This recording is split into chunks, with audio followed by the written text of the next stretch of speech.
Hey friends, welcome back to another video. Today's topic is inspired by a question that one of you guys asked me not so long ago. And they basically expressed that they felt a deep connection to a certain God that was associated with their cultural background. However, they grew up in an extremely Christian environment, and they were taught that all other gods are false gods and are evil. And she said that she tried to carry on learning about this god, but she felt a lot of guilt surrounding that. And she asked me, are things like archangels or gods that are in part of different religious belief systems, are they real, or are they sort of illusions of Yaldabaoth that give us lots of that give us false information, and that keep us tied to this reality? And that is a great question, and it's something that I feel really strongly about. So I thought I would make a quick video. So what I'm gonna do is I'm gonna first say tell you what I told to that supporter, which is that if you feel connected to a certain god, a certain archetype, a certain archangel, whatever it may be, and it helps you. I've lost my train of thought. It helps, not helps you, but after you connect with that deity, you feel good in yourself. You feel like it's connected you to a part of yourself that maybe you have lost, and maybe that you're not able to connect to while believing in the the mainstream religious belief systems, which tend to be quite restrictive. Then that is good. It's that is not a bad thing. It's all up to you and your own intuition. Or any entity that is using guilt as a way to manipulate you, and a way to sort of coerce you into to falling in line, then that is something that is of Yaldabaoth, and something that is toxic, and something that should be shied away from. But anything that you feel connected to you and that helps you expand, it is for you. And don't let any anyone, including me, tell you otherwise. But to go into more depth about that, I'm gonna uh, read some extracts from a couple of books, and hopefully it will give you some clarity, and it will help you on your spiritual journey moving forward. So the first book I'm gonna pull up is a book called Alien Parasites: 40 Gnostic Truths to Help You Defeat the Archon Invasion. And this is an amazing book. I've read it once, and I'm reading it again a second time on my Gnostic book club page, which is on my Patreon, and which is through my YouTube members. And we're going through all of the chapters, and we're analyzing them in depth. And uh, what I'm going to read to you is going to be about Gnosticism and the Gnostic universe, and the idea of a virtual reality, and how these different deities fit into the idea of simulation theory. So uh, let's get into the book, which I highly recommend that you guys go and read.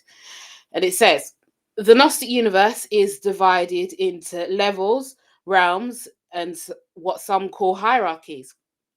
Interestingly, in recent years, some of the world's most renowned physicists have declared that humanity is living in a computer simulation. Many famous recent films also depict humans living in a matrix or an artificial world. In February 2000, a new and very unusual computer game was created. And this author is talking about The Sims, but they don't name the game because of copyright reasons.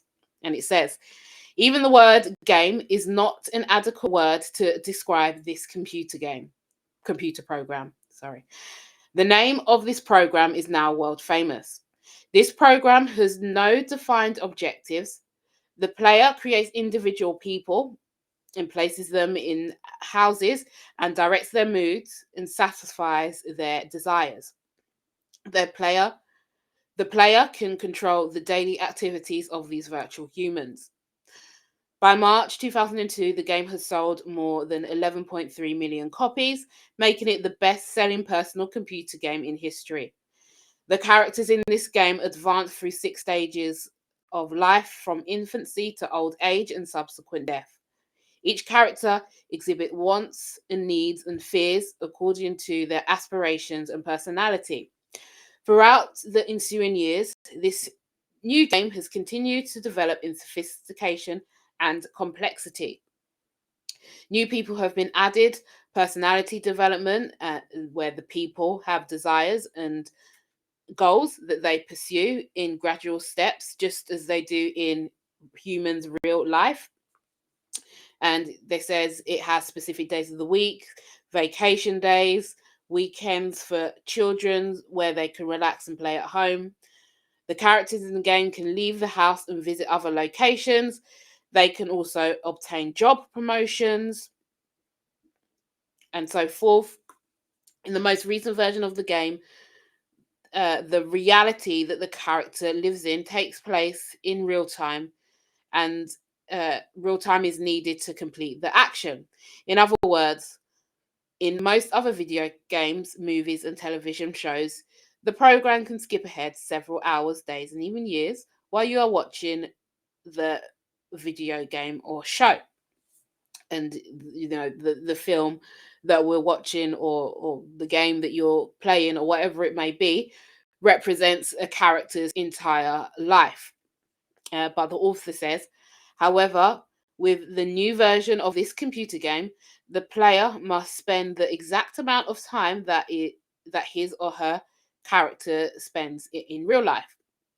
So, for example, if a character is waiting in the doctor's office, it has to actually wait in the doctor's office for 20 minutes or so. So it's basically saying that the latest version of this game is basically a copy of real life, and it's obviously very addictive and very successful because it has sold so much.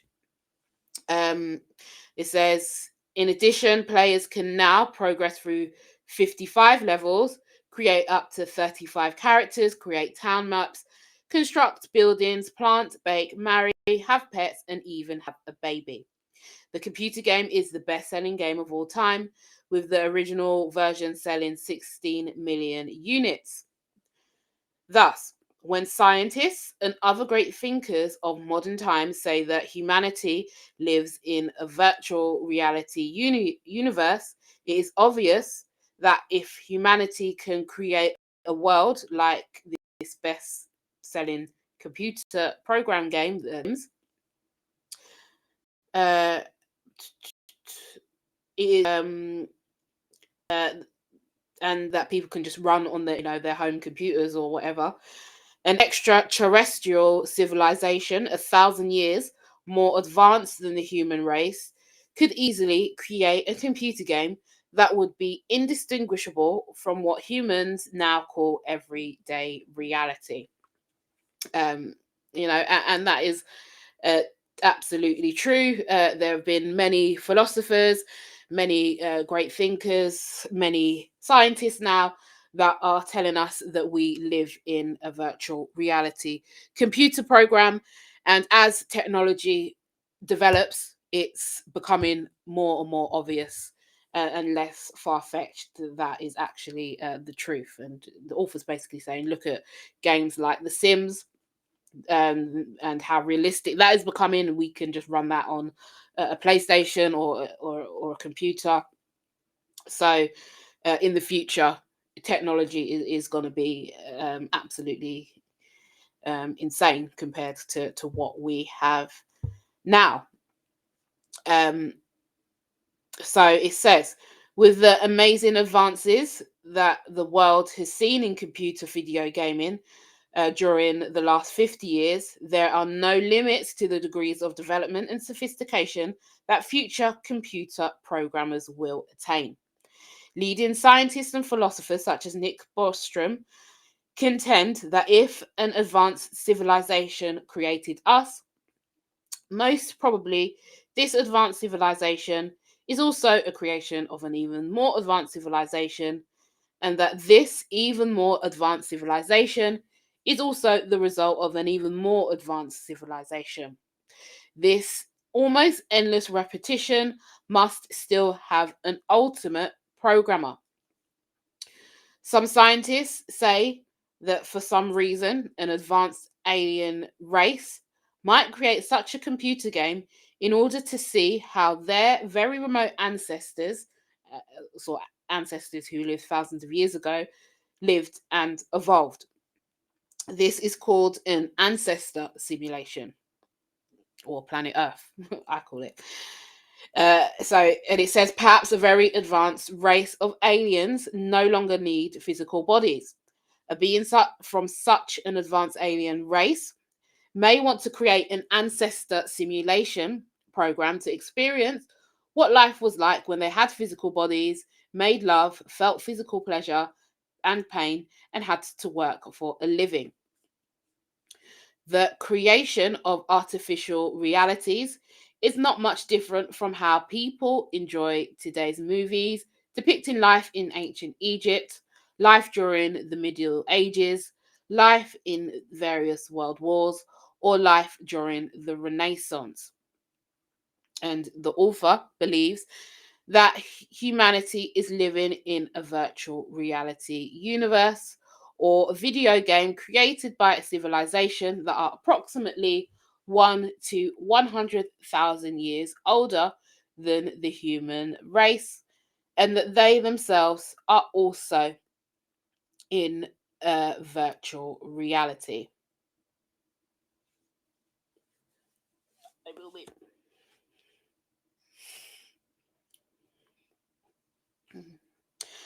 Um, and then it goes on to say these levels of hierarchies can extend to a vast degree above us, creating levels of gods or spirits.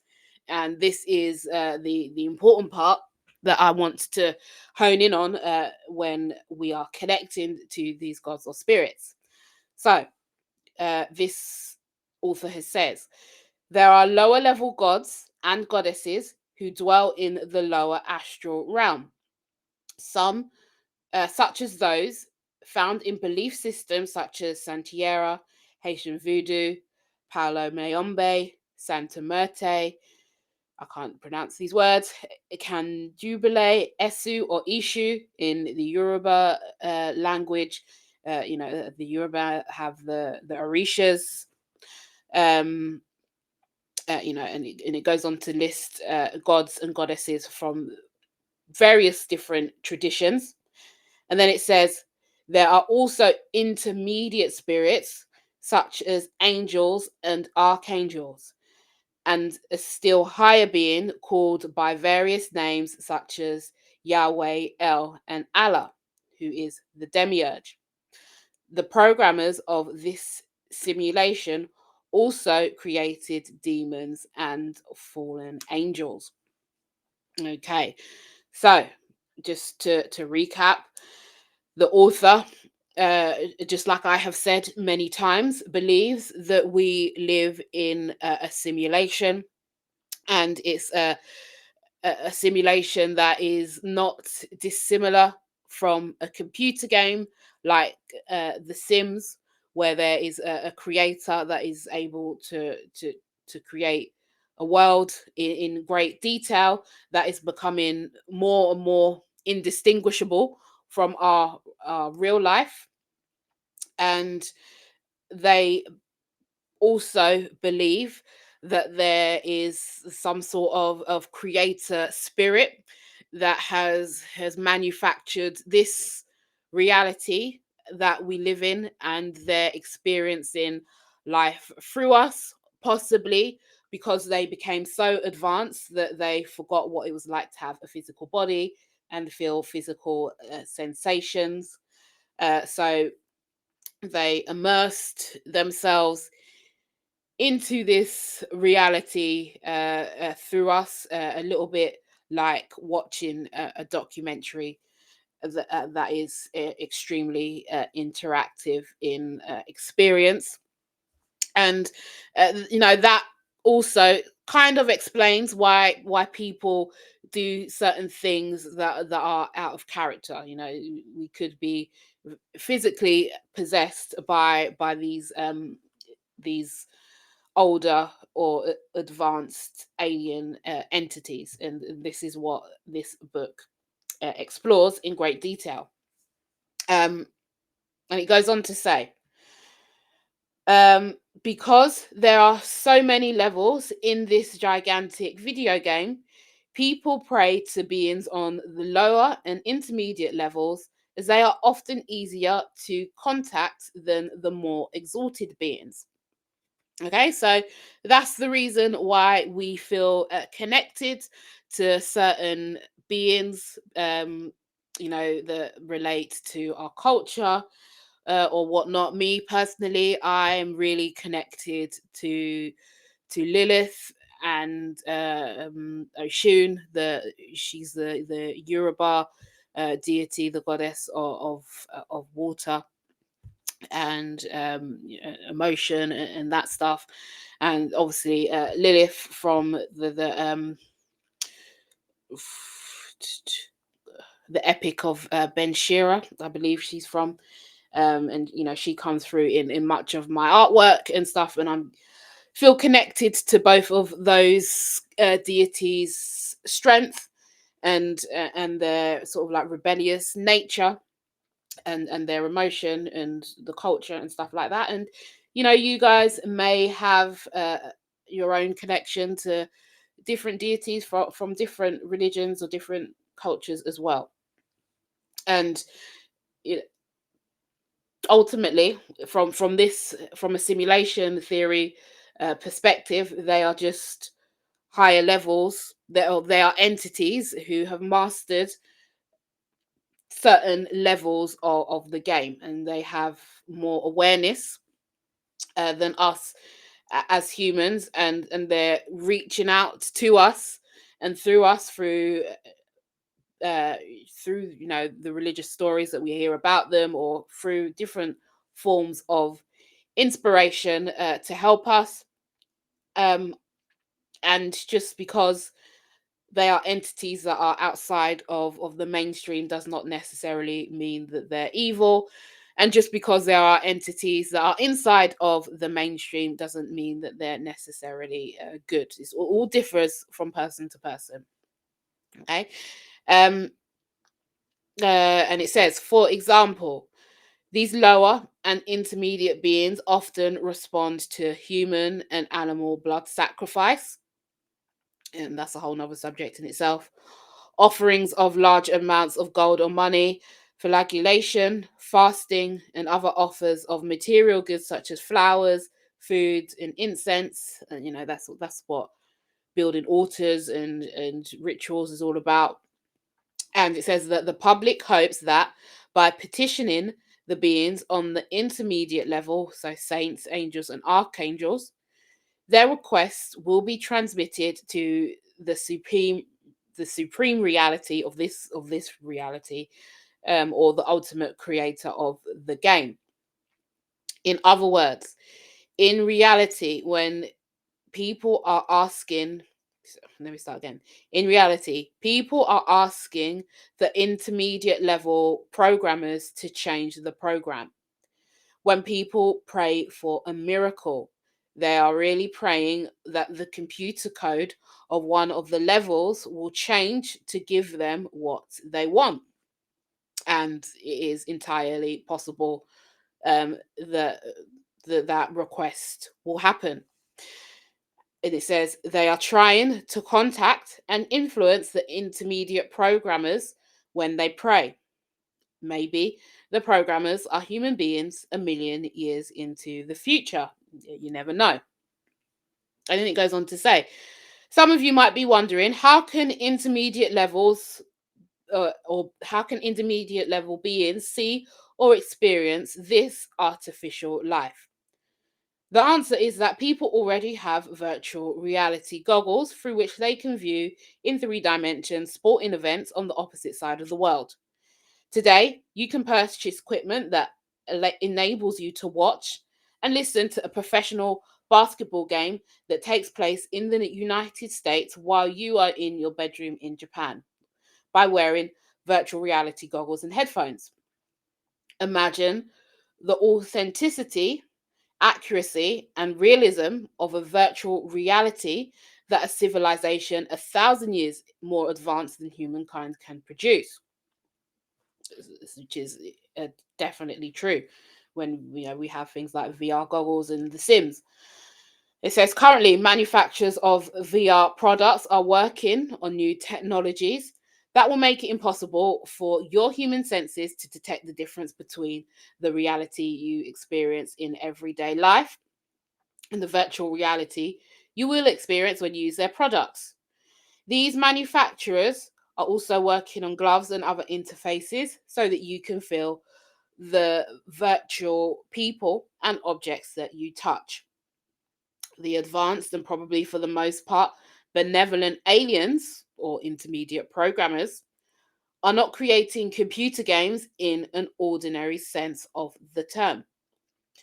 These games are more like works of art or improvisational theatre or performance art or scientific and philosophic investigation and historical novels. They are works of love created by the intermediate beings that exist between this level of existence and the levels of excellence. The supreme beings in the pleroma or the aeons act only from pure love. So it's just kind of reminding us that while there are some beings out there like the archons that this uh, author speaks about, there are also beings of love that have also, that have a huge influence over this reality that we live in. And as much as there are things out there that are designed to hurt us and designed to confuse us and make our lives more difficult, there are also just as many, if not more, forces out there that are trying to help us and steer us into the position of love and expansion. And it says, uh, interestingly, the malicious archons themselves are similar to this present day's current computer game characters, in the sense that they are pretty much soulless and like a little avatar that appears as a villain, but they don't have much substance beyond that. And it says a thread of quantum vibration traverses all revelations and appearances of reality in whatever form it may take, and the supposed spirit matter duality is based on a misunderstanding of the perception of the essence. The body isn't no, I still can't pronounce this word. The body is nothing more than a co-sealed soul. The soul is nothing more than the mystical body, and the famous genius physicist Niels Bohr said, "Everything that we call real is made of things that cannot be regarded as real." So that is the paradox of life. It is very real, and the things that we experience are extremely real. But then at the same time, it is also um, a massive illusion. But I love the metaphor of the game and these deities that we feel so connected to as being intermediate or slightly higher level players um, in in this in this reality that we're experiencing, and they're probably more advanced versions of ourselves, and that's why we feel so connected to them. So I've got another book that I'm going to sort of introduce to you, and it goes into a lot of detail about the darker side of spirituality, and how it can be used to our benefit. So all gods that are outside of mainstream religion, Abrahamic God, are um, sometimes mistakenly labeled demonic and evil, and so on and so on. And a lot of this is told to us to scare us away from different entities that can give us power and that can empower us and that can help us in our everyday life. Okay, so I am not scared of any entity, any deity. I'm always curious. I always want to learn about everyone's culture, everyone's religious beliefs, and that's what I do. And there is a great book that I have read that has sort of like healed um, my fear around different belief systems and helped to empower me. And it's called Curses, Hexes, and Crossings: A Magician's Hold on, A Magician's Guide to Magic. And yeah, I'm gonna read a little introduction to you. Uh, First, I'm gonna go to a disclaimer, and we're gonna talk about the law. Obviously, when we look at because that follower also asked me about magic and spells and whatnot, and if I can speak about that, and I said, yeah, of course. So, um, regarding the law and keeping ourselves safe and not doing anything uh, that is against the law, I'm going to just give you guys this warning, and it says. I'm actually not going to give it to you. I'm just going to put a warning on the screen, and just going to reassure you that I am in no way suggesting through this video or any of my videos that we condemn or harass or stalk or become obsessed with someone just because they've upset us or because they've dumped us or done anything just to hurt our feelings. This is something completely different, and it's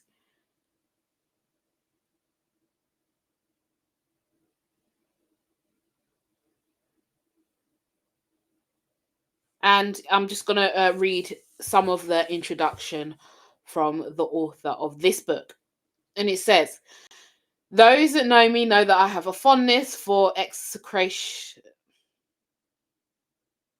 These words, I always getting tongue tied. Execration magic, that is cursing rituals. Erroneously, my love for the dark arts has given some people the impression that I spend all of my free time in a blackened ritual chamber, sticking pins into puppets and continually lighting black and red candles with my victims' names engraved in them. I can relate. Truthfully, I am familiar with curses. I have both cursed others and been cursed by ex magician friends. However, for as much as I know about the subject and the fondness I have for this type of magic, you'll probably be surprised to learn that I use curses quite sparingly. In my youth, I may not have abided by any magician's ethics and have allowed my emotions to spur me into an unwarranted curse or two. But nowadays, I simply bind people or send their negativity back to them. Such methods are much less energy draining, far less time consuming than performing curses, which take a great deal of anger and energy to perform. I save my curses for those persons and situations where my loved ones or myself have been truly screwed over or injured.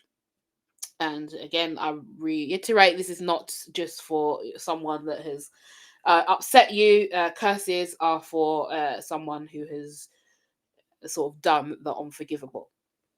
Okay, so in most instances, persons who deserve to be cursed curse themselves by default. So I choose not to waste my time if the person in question will curse him or herself anyway. Cursing can help a magician heal after a particularly bad relationship or friendship or after a traumatic event. The psychodrama can help us come closer to letting go of the past. You can use curses to curse the situation or the feelings you have towards the situation or person rather than directing it at a specific person. So that's another way to protect yourself. So there are many uses for a curse. It is not just to hurt another person. Um, and then she goes on about how she goes into detail about that in the book, and it says, "For those of you who are shaking your heads and say, how immature of you to write an entire book on how to curse and destroy others, just know that understanding how the darker aspects of magic work by writing a book about such methods will help the magician learn how to deal with such things when they inevitably run across them." And I believe this too. So a lot of people will say that they're holier than thou, and that they don't believe in magic and that they don't practice magic. But a lot of them are practicing magic subconsciously, and that's why they sort of switch and act out of character, or they might be possessed by these archons without realizing it, and that might make them act out of character. And the archons definitely do use black magic, so it is extremely important that we are aware of what they are doing. So she goes on to say that this book is more about protection. Um,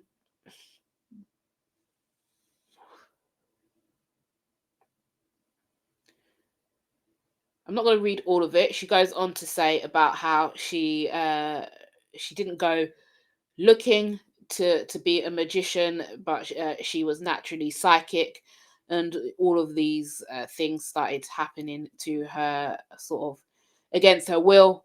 And then when she started to accept it and acknowledge her gifts and to control it rather than run away from it, all of her bad luck stopped happening. And I'm sure many of you guys can relate to that.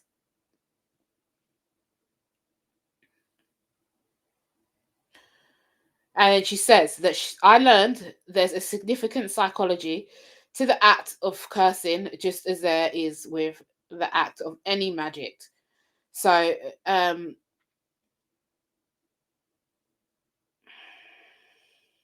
then she goes on to say, okay, so this stuff is not just about like psychology and psychodrama and the cathartism and the satisfaction that comes from casting a curse. It is sort of like it lifts it off your chest.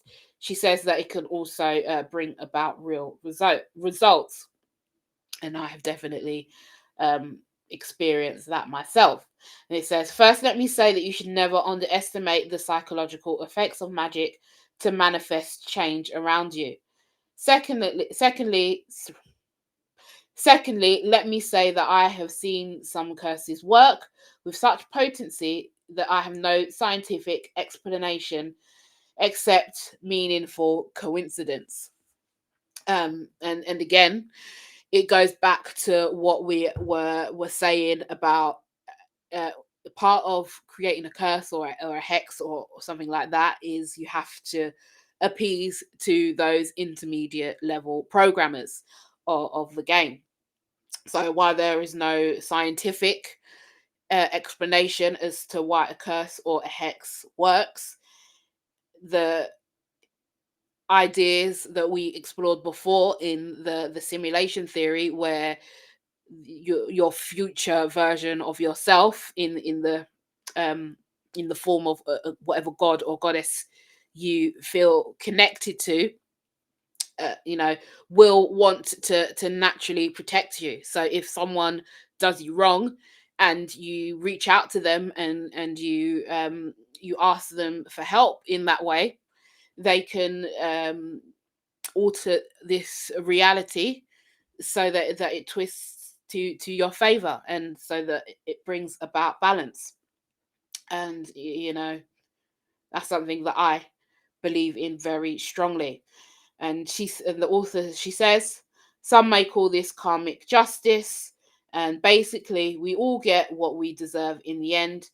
And some believe that a curse merely facilitates this process faster. um, and I definitely agree. There's a lot of like in the spiritual community, there's a lot of sort of discourse around curses and the idea that we shouldn't curse people because it will come back to you threefold, and that is only true if you curse someone who doesn't deserve it.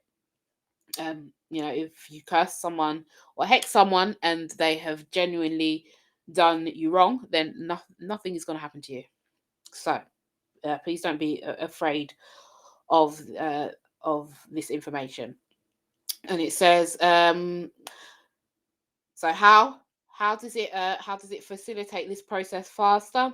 By tapping into the universal consciousness or God energies, etc., and sending the anguish and pain of what that person did back to us, um, is of what that person did to us back to all that is, and possibly back to them. Sorry, that's basically asking God to facilitate karma. More about this process later when she talks about the anatomy of a curse. And she says, right now, I think it's prudent to point out that some people will object to this book's mere existence because of their belief systems and blah, blah, blah. You know, we've spoken all about that. Um,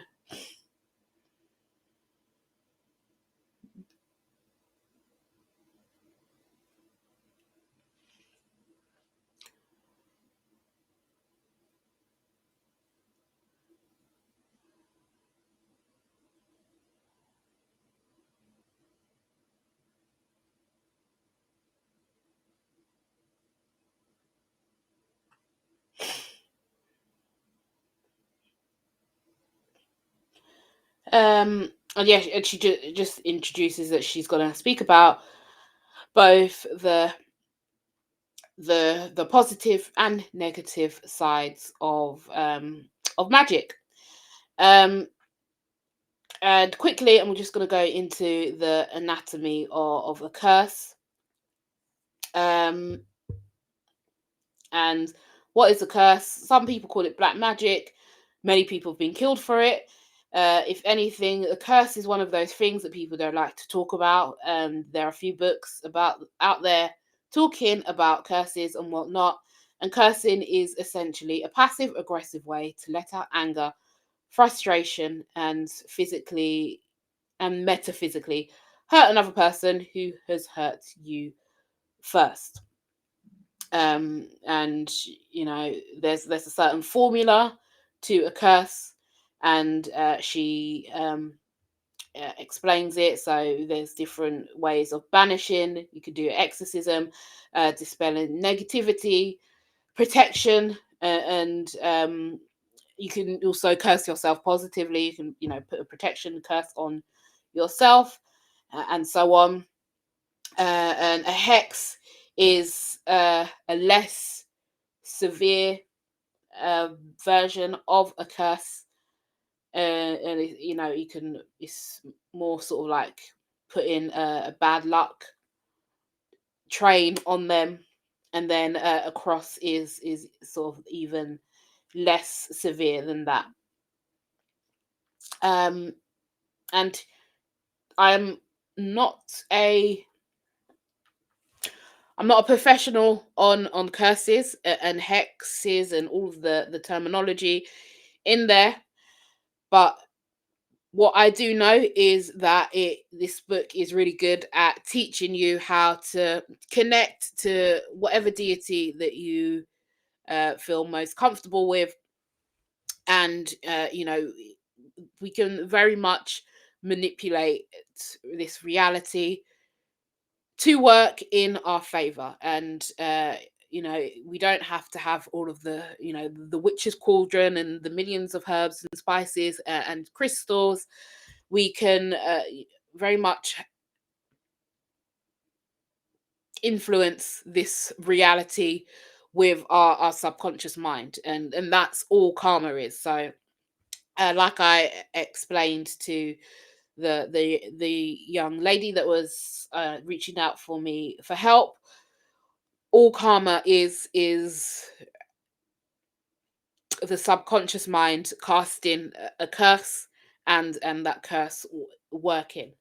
And rather than sitting around and being a victim and complaining about the many stresses that we have to go through in this world, a curse or a hex is a way of consciously getting everything off of our chest. And if someone's done us wrong, it is completely okay for us to vocalize that and to express that to whatever god or deity or angel that you feel connected to. And if you want to add a little ritual in there to speed up that process, then great. And if that person has a negative result coincidentally after you place a hex or a spell on them, then so be it. It's a very empowering practice. um you know it's something that the mainstream religion does all the time, but they do it under different names. And they call it a celebration at certain times of the year and whatnot. But those people are casting spells, so don't feel guilty about it. It's not something that is just done in the spiritual community. That's supposed to be done behind closed doors in the shadows, and you have to feel um like you're doing something wrong by talking to your certain your chosen deity. It's something that happens in all areas of religion and spirituality. So yeah, I hope that has helped. I hope that has taken some of the guilt away from you. I hope that you're inspired to go into more detail about this, and to look up more books about your chosen deity, to protect yourself. And you can also do rituals on yourself, and you can do spells on yourself. You can do glamour magic on yourself. You can put a money spell on yourself. So rather than making it something negative all of the time, when you're just cursing people that have done you wrong, or who have really hurt you in that way, you can also flip it, and you can do an abundance spell on yourself. And you can ask the universe to to work out in your favor. And that's what people call manifestation all the time, is uh doing certain patterns, certain rituals over and over again, so that the world bends to your flavor, to your favor. um so I hope that was helpful. I hope that has eased some of the guilt, and cleared things up about what the difference between the archons are, and their energy, which is an energy of restriction, and that wants to reduce the human psyche to being like a sheep, or the energy of these positive gods that are trying to help us, that are trying to encourage us to be individuals, that encourage us to get what we deserve in this life. So that's how you tell the difference. So thank you so much for watching to the end. I will put the link to those books in the description, guys. I will put the link to those books in the description bar. Happy holidays. I hope you're enjoying the festive period, and that you're able to get some rest and relaxation, and spend some time with your loved ones, or with yourself. And I will be back really soon in the new year with more videos, more book recommendations, and more great stuff to share with you guys. So thank you so much for watching, and I will see you in the next one. Bye, guys.